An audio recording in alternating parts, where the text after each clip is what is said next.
ओम नमः सिद्धिभ्यः। नमो अरिहन्ताणं।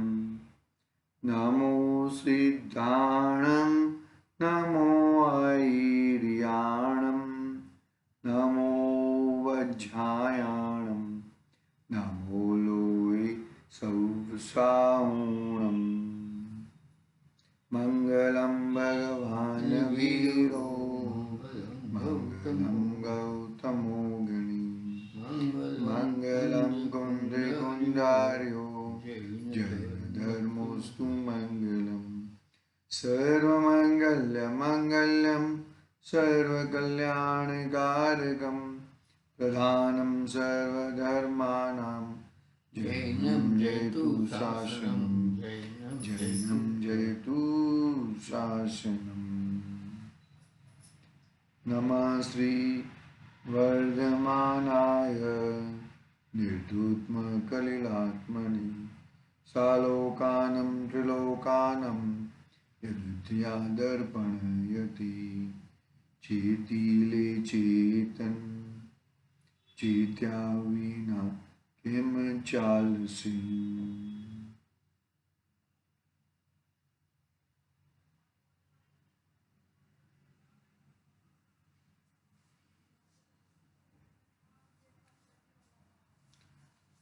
रत्नाकरण सावकाचार्य सुमंत आचार्य देवधा रचित महान श्रावकाचार ग्रंथ चरणान योग का महान ग्रंथ अपने सामने विराजमान है।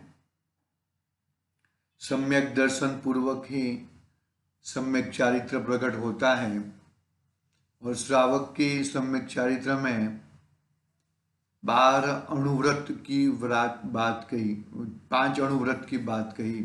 12 व्रत है, 5 अणुव्रत है। इसमें परिग्रह परिमाण व्रत, परिग्रह परिमाण व्रत में सदा सुखदास जी आजीविका की बात करते हैं। कितनी आजीविका चाहिए? जितनी आजीविका चाहिए, जीविका यानी कि अपना जीवन चले, अपना जीवन निर्वाह, बस उससे ज्यादा हमें आजीविका नहीं चाहिए।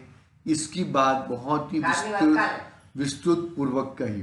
देखो आगे कहते हैं प्रमाण पत्र नक्की करવું પડે કે આટલી મારે મિલકત है પછી કમાવાનું બંધ કરી દો। संतोष होना चाहिए, मतलब संतोष होना चाहिए। ऐसा संतोष नहीं होता है ना, किसी को संतोष होता ही नहीं। अरे खाना खाने के लिए बैठे हो हम लोग और कोई अच्छी वानगी हो तो चलो भाई इतना खाएंगे, लेकिन उतने खाने से संतोष नहीं होता। और एक दो और ले ले, और एक दो ले ले। ऐसा मतलब संतोषी नर सदा सुखी, ऐसा है ना। तो ये संतोष उसको है ही नहीं, संतोष नहीं है। घबराहट था, पचने के लिए भी प्रॉब्लम होता है, अपचा हो जाता है, उसके लिए ज्यादा एनर्जी वेस्ट होती है उल्टी, और दूसरे और रोगों पैदा हो जाते हैं। डायबिटीज का रोग है और भी जो भी रोग है वो सब पैदा हो जाते हैं। ठीक है, आगे बात बढ़ते हैं, आजीविका की बात में आगे बढ़ाते हैं। देखो क्या क्या बोलते हैं सदा सुखदास जी।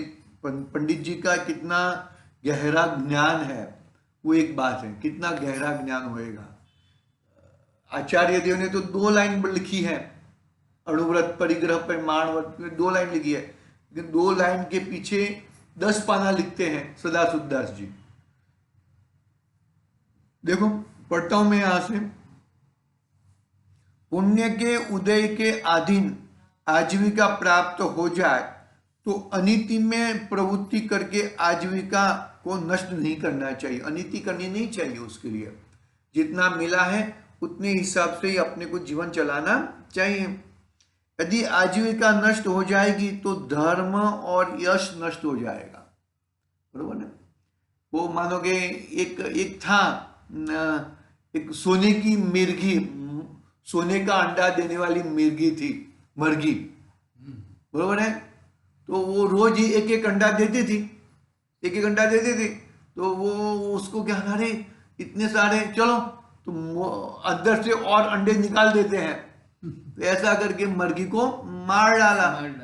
मर्गी को मार डाला तो क्या हुआ, मर्गी भी गई अंडे भी गए, सब कुछ गया। ऐसा है, ऐसा मतलब जो आजीविका मिली है ना उसमें संतुष्ट, और उसमें क्या करने का, चलो भाई ओ ये इधर से पैसे खाओ, इधर से पैसे खाओ, उधर से खाओ, उधर से खाओ, ऐसे तुम करते रहोगे तो तुम पकड़े जाओगे और एक दिन तुम्हारी नौकरी चली जाएगी। ऐसा है। देखो, यदि आजीविका और आजीविका नष्ट हो जाने क्या होता है कि धर्म और यश नष्ट हो जाएगा, धर्म भी नष्ट हो जाएगा और यश भी नष्ट हो जाएगा। देखो, अपने भावों में से यदि नीति धर्म नहीं छोड़ेंगे, अपने भावों में यदि नीति धर्म नहीं छोड़ेंगे, न्याय मार्ग पर चलोगे, फिर भी असाता कर्म के उदय से, अग्नि से, जल से, चोरों से, राजा के उपद्रव से आजीविका बिगड़ जाए तथा धन बिगड़ जाए, धन बिगड़ जाए तो धर्म नहीं बिगड़ेगा। क्या कहा? यदि तुम नीति नीति नहीं छोड़ोगे, नीति पूर्वक कार्य करोगे तो भी तुम्हारा कुछ आगे पीछे होएगा, तो तुम्हारा धर्म नष्ट नहीं होएगा, यश नहीं बिगड़ेगा, जगत में अप्रीति के पात्र नहीं होोगे, कोई तुम तिरस्कार रूपी नजर से नहीं देखेगा। यदि प्रबल लाभांतर के उदय से न्याय रूप उद्यम करने पर भी लाभ नहीं होवे तो समता ही ग्रहण करना चाहिए। क्या कहा? यदि प्रबल लाभांतर के उदय से न्याय रूप उद्यम करने पर भी लाभ नहीं होवे तो समता ही ग्रहण करना चाहिए। आगे, यदि आयु कर्म बाकी है तो भोजन आदि की विधि कर्म मिला देगा। कर्म बलवान है, वन में, पहाड़ में, जल में, नगर में, अपने अंतराय कर्म के क्षेम अनुसार भोजन सबको मिलता है। जो कहते हैं, कहावत है ना कि जो जगता है उसको 2 वक्त की रोटी मिल जाती है। उसके लिए तू भाग दौड़ ज्यादा मत कर, जितना मिलना है इतना नक्की है, ज्यादा ज्यादा मिल जाए, ज्यादा दौड़ ज्यादा मिल जाए, ऐसा कुछ होता नहीं है। देखो आगे, यहां तक हमने कल पढ़ा ना थोड़ा, आगे पढ़ते हैं। किसी का पुण्य उदय तो ऐसा होता है कि बहुत लोगों को भोजन आदि देकर स्वयं भोजन करता है। किसी का अंतराय का उदय ऐसा होता है कि अपना पेट भी नहीं भर सकता है। किसी को आधा पेट भरने लायक मिलता है, किसी को एक दिन मिलता है तो किसी को एक दिन नहीं मिलता, किसी को 2-4 दिन के अंतर में मिलता है, किसी को 3 दिन के अंतर में मिलता है, तो भी धर्मात्मा समता को नहीं छोड़ते। क्या कहा? यदि कम खाना मिले, ज्यादा नहीं मिले, 1 दिन के बाद मिले, 2 दिन के बाद मिले, तो भी धर्मात्मा है वो समता को छोड़ते नहीं और समता पूर्वक ही अपना जीवन चलाते हैं। तो कितना जबरदस्त व्यवस्था है। जैसे छीन के खा लेने का, किसी का चोरी करके खा लेने का, ऐसा भाव धर्मात्मा में नहीं आता। क्यों नहीं आता? अरे वो तो 1 दिन का व्यवहार है, हर दिन मुझे तो पूरा दिन का ही, पूरा जीवन तक का ही मुझे संभालना है ना। और ऐसा मैं किसी का छीन लूंगा तो वो कर्म बनेंगे और वो कर्म मुझे वापस उदय में आएंगे, तो कर्म उदय में आएंगे तो और तकलीफ होएगी। इससे अच्छा अभी कर्म न बांधू, ऐसा करना चाहिए। पूर्व में तिर्यंचों के भाव में कभी पेट भर भोजन मिला ही नहीं। तिर्यंच के भाव में कभी पेट भर भोजन मिलता ही नहीं है। कुत्ता आता है, आधी रोटी डालते हैं कि नहीं डालते, आजकल तो बिस्किट डालते हैं सब लोग, तो हट पुण्य कहते हैं उसको, हट पुण्य। रोटी खा के सोटी खानी पड़ती है, रोटी खाने के बाद भाग यहां से, ऐसा करके। इस तरह से है भाई, जीवन बहुत ही गंभीर है। पूर्व में तिर्यंचों के भाव में कभी पेट भर भोजन मिला ही नहीं तथा भूख प्यास के मारे अनेक बार मरे हैं। अतः अब धैर्य धारण करके जिस तरह हमारा धर्म नहीं छूटे इस प्रकार यत्न करना चाहिए, जिनके परिणामों में इतनी दृढ़ता प्रकट होती है वे स्वर्ग लोक में महान रुधिरधारी देव होते हैं। क्या कहा? ऐसा ऐसा परिणामों में दृढ़ता प्रकट होती है, वो स्वर्ग लोक में महान रुधिरधारी देव होते हैं। कोई यह कहता है कि यदि आप अकेले हो तो ऐसे दृढ़ता पकड़ कर समता रख ले, परंतु जिसके ऊपर कुटुंब का भार हो तो वह क्या करे? क्या कहा? जिसके ऊपर कुटुंब का भार हो, पूरे सबको खाना है, खिलाना है, ये सब करना है, तुम अकेले हो तो ये सब कर दिया, बात ठीक है, लेकिन पूरे कुटुंब को निभाना है तो तुम क्या करोगे? तो तुमको कुछ करना ही पड़ेगा। वो वालिया लुंटारा का कहानी मालूम है ना? वालिया लुंटारा की। वालिया लुंटारा था, सुन रहे हो कि सुन नहीं सुन रहे हो? हाजी संभળાય છે? वालिया लुंटारा था ना, तो वालिया लुंटारा क्या कर रहा था कि अपने कुटुंबियों के भरण पोषण के लिए लूंट कर रहा था। फिर एक साधु संत आए, साधु संत ने कहा कि तू इतनी चोरी करता है, इतना लूंट चलाता है, तो क्यों चलाता है? कि मुझे मेरे कुटुंब परिवारों को भरण पोषण के लिए ये चलाना पड़ता है, नहीं तो मैं कहाँ से लाऊं?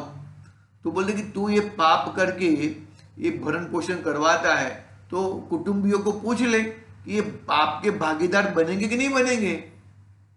तो कहे, वहां जाके पूछता है, संत साधु खड़े रहते हैं, पूछता है और पूछता है कि भाई हम तुम्हारे पाप के भागीदार बनने वाले नहीं है, कुटुंब का निर्भर करना तुम्हारा काम है, तुम कहां से कैसे लाते हो उससे हमको कोई देखना नहीं है। तो वो वालिया लुंटारा वाल्मीकि बन जाता है।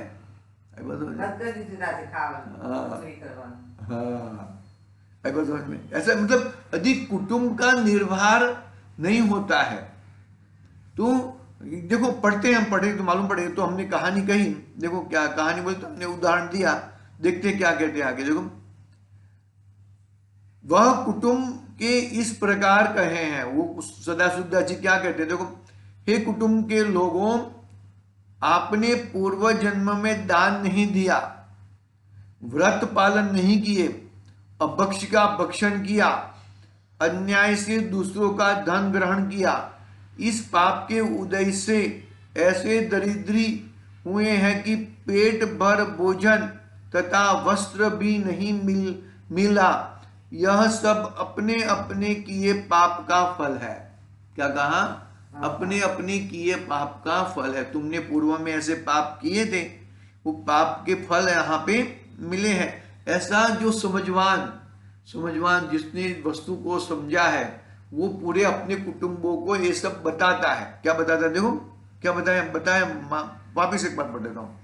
आपने पूर्व जन्म में दान नहीं दिया, व्रत पालन नहीं किया, अपक्ष का भक्षण किया, अन्याय से दूसरों का धन ग्रहण किया, उस पाप के उदय से ऐसे दरिद्र हुए कि पेट भर भोजन तथा वस्त्र भी नहीं मिला। यह सब अपने अपने किए का पाप का फल है।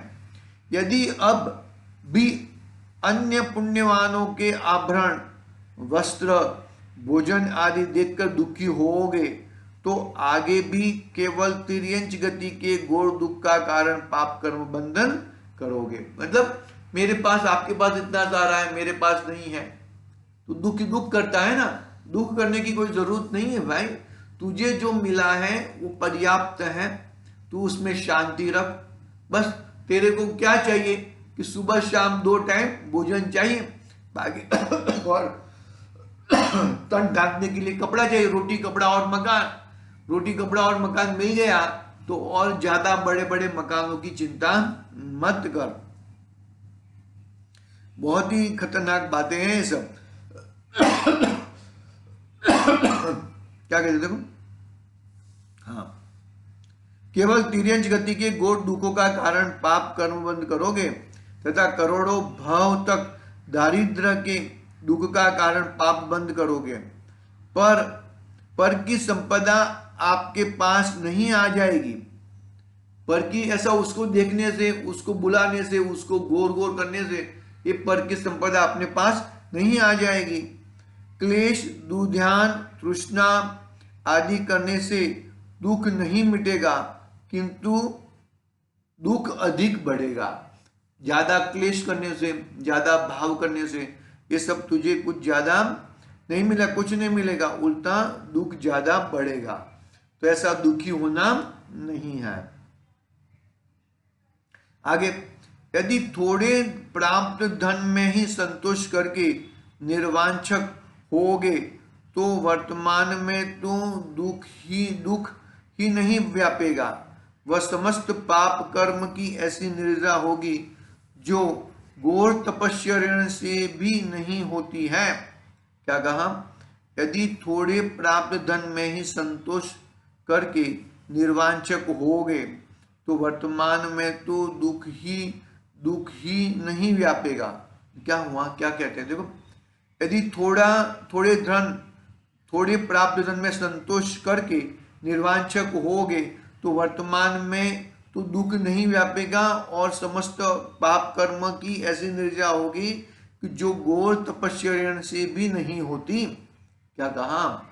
तो क्या कहते हैं सदाशिवदास जी इसमें कि तुम यदि दूसरों का वैभव देख के तुम अंदर अंदर जलते रहोगे तो तिर्यज गति के दुख मिलेंगे तुम्हें। और यदि दूसरों का सुख, दूसरों का वैभव देख के यदि तुम किंचित मात्र भी यदि कुछ नहीं करोगे तो घोर तपस्या से जो फल मिलता है उससे अधिक फल मिलेगा। इतने कर्मों की निर्जा होगी।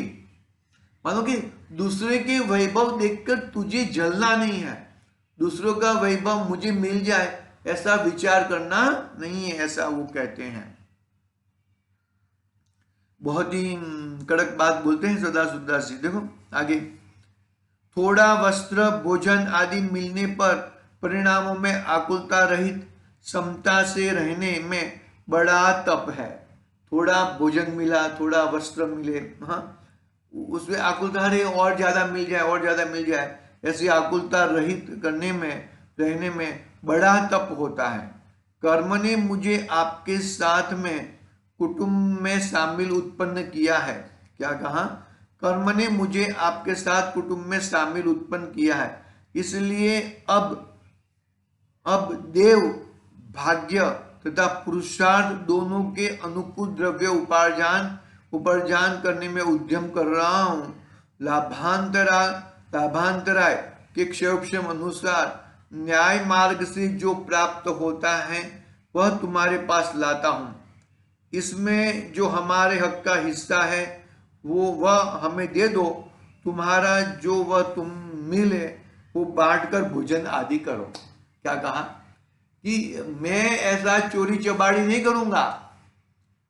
लाभांतराय के हिसाब से मैं काम तो बहुत करता हूं, लेकिन लाभांतराय है, लाभांतराय से मैं काम बहुत करता हूं, मुझे लाभ कम होता है। लेकिन जो भी मिलता है वो मैं लेके आया हूं, वो हिसाब से मेरे हिस्से का मुझे दे दो, बाकी सब आप लोग हिस्सा करके खा लो, भोजन कर लो। ऐसा बात कौन करता है? जो ज्ञानी है, जिसने मालूम पड़ा है कि भाई ये पूर्व में मेरे किए हुए कर्म के हिसाब से मुझे दरिद्रपना आया है, तो मैं अभी और भी कुछ गड़बड़ करूंगा तो और कर्म बंधेंगे, तो मुझे और कर्म बांधने नहीं है। ऐसा विचार करके वो शांति से जिस प्रकार से आजीविका पुरुषार्थ में करता हूं, जिस प्रकार से आजीविका आएगी वो हिसाब से मैं तुम्हें देता हूं, वो हिसाब से तुम घर चलाओ, बाकी और ज्यादा वांछा मत करो। बहुत है। देखो, हमने तो अब भगवान का कहा हुआ दुर्लभ धर्म ग्रहण किया है। हमने तो अब भगवान का कहा हुआ दुर्लभ धर्म ग्रहण किया है। अतः तुम्हारे लिए अब अनीति, कपट आदि घोर पाप करके दंड ग्रहण नहीं करेंगे। क्या कहा? देखो, हमने तो अब भगवान का कहा हुआ दुर्लभ धर्म ग्रहण किया, हमने धर्म को ग्रहण किया है। अतः तुम्हारे लिए अब अनीति, कपट आदि घोर पाप करके दंड ग्रहण नहीं करेंगे। न्याय नीति से जिस प्रकार धर्म नहीं बिगड़े उस प्रकार उद्यम करके उपार्जन करेंगे। न्याय नीति पूर्वक ही हम चलेंगे। न्याय नीति का खलेल करके हम नहीं चलेंगे। कितनी, हाँ, तुम भी हमारा धर्म जिससे बिगड़ता है हो वैसा परिवर्तन नहीं करे। हमारा धर्म बिगड़े ऐसा तुम भी परिवर्तन मत करो। इस प्रकार के खर्चे भी मत करो। अपने अपने पुण्य पाप का फल भोगो।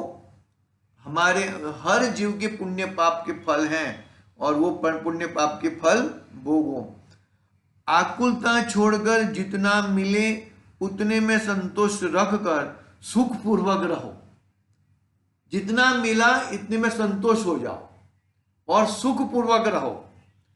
ये सब किसमें? परिग्रह परिमाण व्रत में है। ये सब बातें किसकी बात चल रही है? अपने 5 बाण व्रत है ना, परिग्रह परिमाण व्रत, उसके अंदर ये आजीविका का चैप्टर सदाशिवदास जी ने लिया है। इस प्रकार का जो जिसे निश्चय है उसे परिग्रह परिमाण नाम का स्थूल व्रत होता है। क्या कहा? स्थूल व्रत होता है, अपरिग्रही नहीं। परिग्रह परिमाण व्रत का स्थूल व्रत होता है। जो कुटुंब के पोषण के लिए पाप क्रिया में प्रवृत्तता है, हिंसा, असत्य, चोरी, कपट इत्यादि पापों में प्रवृत्तता है, उसे घोर पाप का बंध होता है, पाप से दुर्गति का पात्र होता है। इसलिए इस अल्प जीवन में व्रत, शील, संयम में ही दृढ़ता रखनी चाहिए। जो पाप करके पाप करके वो करेगा तो उसका तो खराबी होने वाला है। यदि तुम्हें नहीं मिलता है तो पाप मत करो भाई, शांति रखो। जरूर मिलेगा, तुम्हारा खाना पाने का व्यवस्था हो जाएगी। ऐसा मत सोचो कि खाने पीने की व्यवस्था नहीं होती है। और मुख्यपने तो जो जैन धर्म का धारी है ना, उसको तो आराम से बहुत अच्छी तरह से उसका कार्य होता ही है, नहीं होता ऐसा नहीं बनता। आगे, जो कुटुंब के पोषण के लिए पाप, हाँ वो पढ़ लिया, आगे पढ़ते हैं। कितने ही लोग कहते हैं कि धन तो पाप से ही आता है। क्या कहते हैं सब लोग? क्या कहते हैं?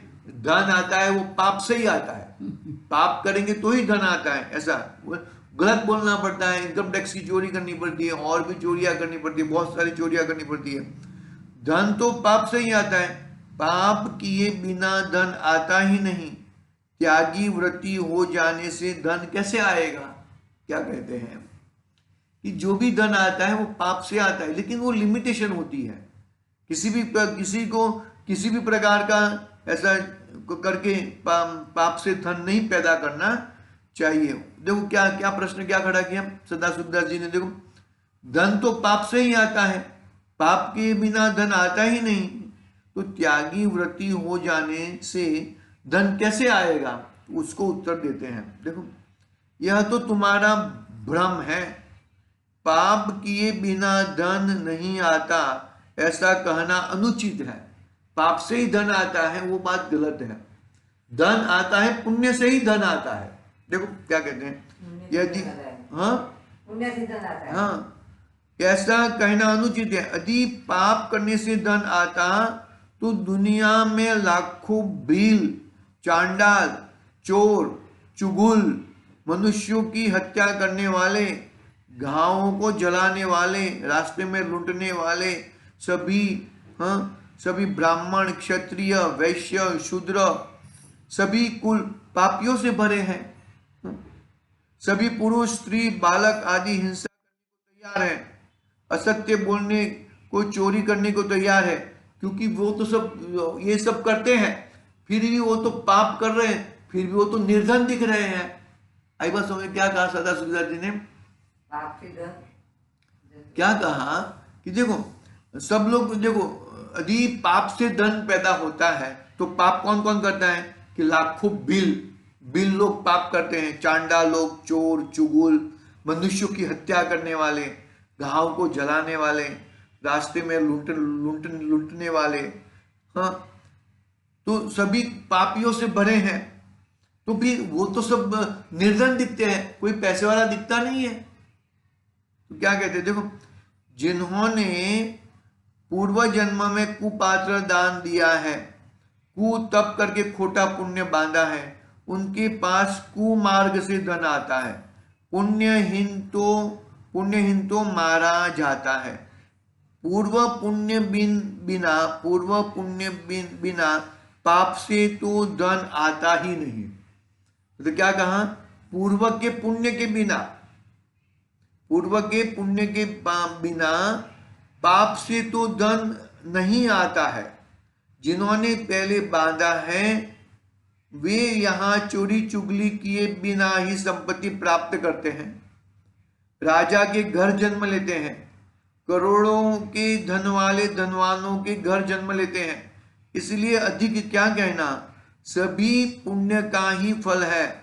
खोटे पुण्य की लक्ष्मी को भोग कर तो जीव नरक और तिर्यंच गति में जाकर डूब जाते हैं। क्या कहा? समझ में आई क्या नहीं है बात? कि भाई पुण्य से ही धर्म आता है, पुण्य से ही धन आता है। पैसा पैदा करे तो नहीं ना रहेगा नहीं, वो चला जाएगा। और जो ज्यादा पुण्य करेगा तो तू राजा के घर जन्म लेगा, धनवान सेठों के घर पे जन्म लेगा। हाँ, यदि तो पाप करेगा तो नरक और तिर्यंच में चला जाएगा। तो पाप करके धन नहीं कमाना है, एक बात। और पुण्य करो, पुण्य से तो तुम्हें जरूर तुम्हारा पुण्य से ही धन आता है और तुम्हारा जन्म भी ऐसी जगह पे जन्म होता है। लेकिन अभी धर्म की बात करें ना, तो धर्म पुण्य से नहीं होता है। धर्म करने के लिए पुण्य आवश्यक है, वो बात अलग है। धर्म करने के लिए यानी पुण्य क्या, कौन सा पुण्य?